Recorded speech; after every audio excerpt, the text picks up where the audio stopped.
सहसा वंध्यत्वाच्या पेशंटची सोनोग्राफी ही झालेली असते OPDमध्ये आणि त्यात आता 3D सोनोग्राफीमुळे गर्भाशयाच्या आतले जे दोष असतात ते बहुतेक वेळा हे बरेच OPDमध्येच पेशंटला कळून जातात की त्यांना गर्भाशयाला पडदा आहे किंवा अजून काही आतमध्ये दोष आहेत.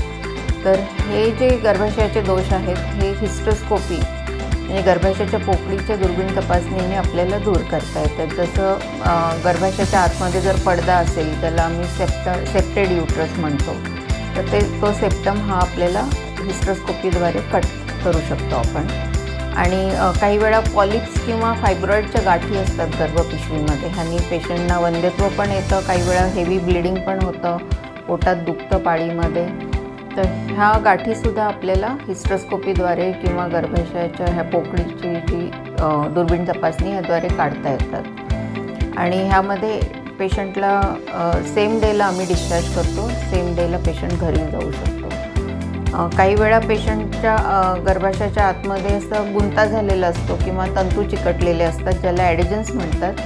तर हे बरेच वेळा पेशंटने आधी काही MTP केलेले असतात किंवा गर्भपात केलेले असतात किंवा गर्भाशयाचा TB किंवा इतर कोणते इन्फेक्शन ह्यानी पण हा गुंता गर्भाशयाला होऊ शकतो. आणि हा आपल्याला छोटेसे बारीक सीझर असते त्याद्वारे हा काढता येतो गुंता.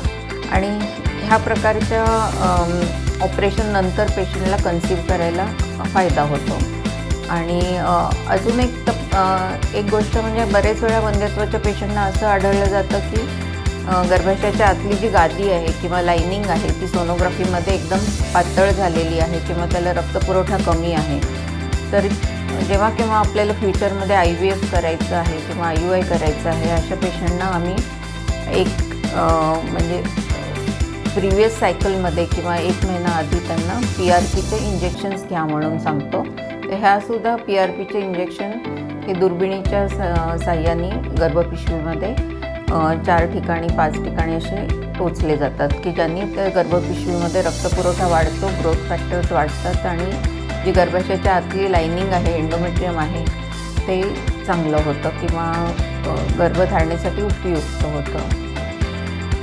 काही पेशंटना गर्भाशयाची गादी ही खूप जाड झालेली असते की एंडोमेट्रियम थिकनेस वाढलेला असतो, त्याला हायपरप्लास्टिक एंडोमेट्रियम म्हणतात. अशा पेशंटमध्ये सुद्धा दुर्बिणीच्या साह्याने आम्हाला बघता येतं की हे हायपरप्लास्टिक एंडोमेट्रियम आहे का पॉलिप आहे. आणि त्या सेम सेटिंगमध्ये आपण क्युरेटिंग करून ते हिस्टोपॅथॉलॉजिकल एक्झामिनेशन पुढच्या तपासणीला आपण हे एंडोमेट्रियम देऊ शकतो.